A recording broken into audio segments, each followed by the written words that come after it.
What we are seeing across our campuses is that we have a huge problem with fentanyl, specifically the Percocets, the blue pills.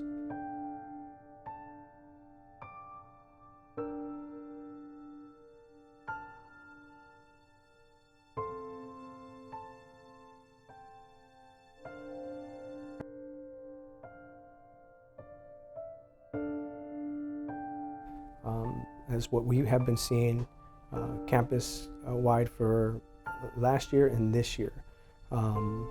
It's really becoming a problem for us. But the fentanyl problem is killing our kids.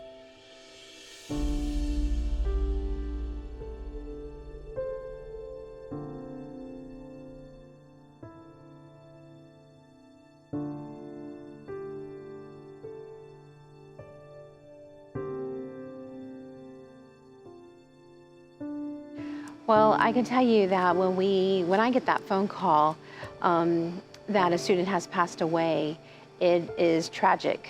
I immediately get super emotional, and I'm gonna get emotional now. Can we cut?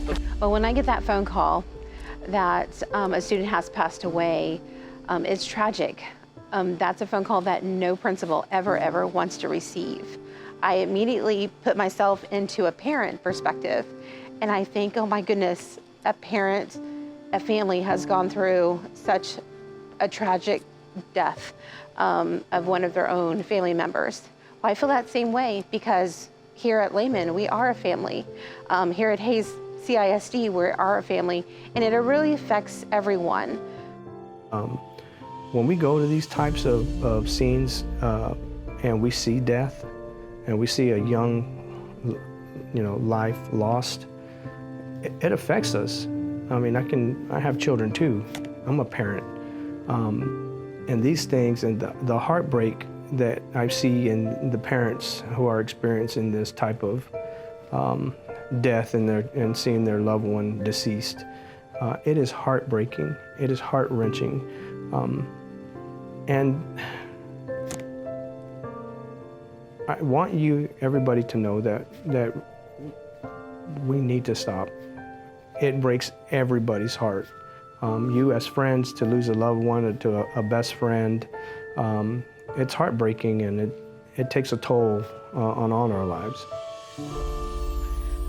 Here in Hayes CISD, we're one family, and when an incident happens that the student, receives some type of self-harm, it really hits very close to home, particularly as a school counselor, where we are walking those steps of the crisis response and supporting students and families way into the aftermath of a particular situation, and that really burdens very heavy in our hearts, and it really, just worries us that a lot of students oftentimes might end up in that path without even knowing it.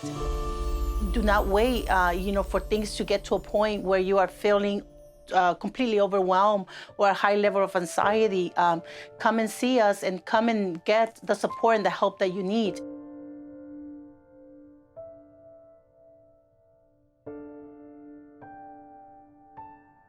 This is preventable. It's 100% preventable. We are here as a team. We pride ourselves on Lobo pack mentality, right? And we are together. And this is preventable, and we just all need to have that open and honest conversation about what's happening. We feel we might believe that if we do not talk about it, that everything's going to be well, it's going to get resolved. And I think it's just the importance of really building in our families, in our communities, in our school community, at our family home unit, really just that dialogue, that communication. I mean, that's so key and so important to really talk about, how we're feeling.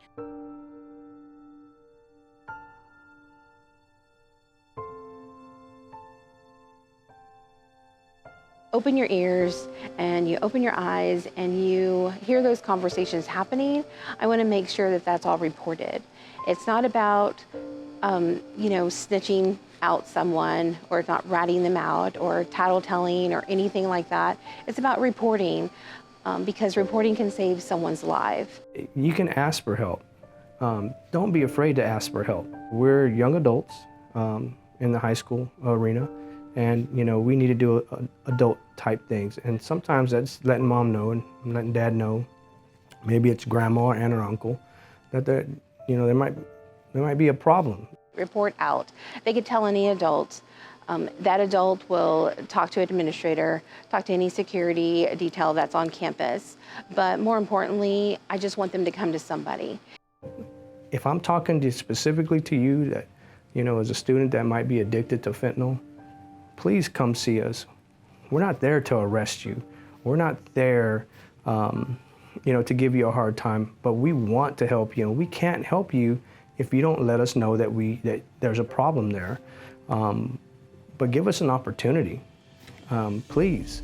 I implore you to contact your SROs. And if you don't feel comfortable talking to me, talk to a parent, talk to your best friend, talk to a counselor, talk to your favorite teacher, but talk to somebody. I'm not going to sugarcoat anything either. If you're the kid that is selling on campus, we are absolutely going to enforce the law in those circumstances, because bringing fentanyl onto our campuses and getting our kids addicted to that stuff, it's not the right thing to do. And if you're doing that, then yes, you will be held accountable.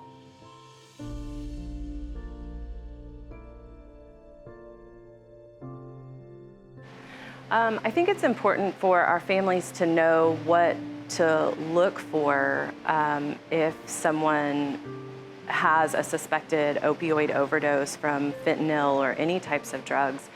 And those things are cold, clammy skin, they're lethargic, really hard to wake up. Sometimes they can be snoring really loudly. They'll have pinpoint pupils and just acting a little off.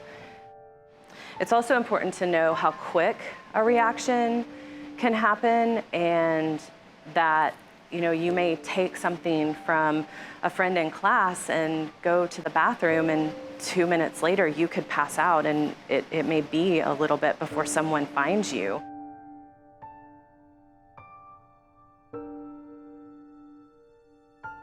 And after many years that I've spent, on patrol in different areas of law enforcement, I narrowed my end of career aspects into working with children. Why? Because you are our future. Not about these drugs. You should be thinking about how I'm going to, graduate. I'm going to walk the stage, and we want you to walk the stage. But you have to get some help. In the youth age group, you will be faced with a lot of peer pressure, a lot of people that you look up to, a lot of friends that you like hanging out with. And if they are motivating you to go astray, or to take the wrong path, or to try something that it's totally unknown to you, think twice before you do make those choices, because every choice in your life has a consequences. You make a good choice, you will have positive consequences. You make a bad choice, there will be bad consequences in your life, including terminating your life. And once again, that is, once you have made that choice, there's no coming back. And it truly, truly burns my heart when I see so many kids across the district, across our communities, hurting, and families that stay behind. So I ask you to please ask for help. We are here to help you.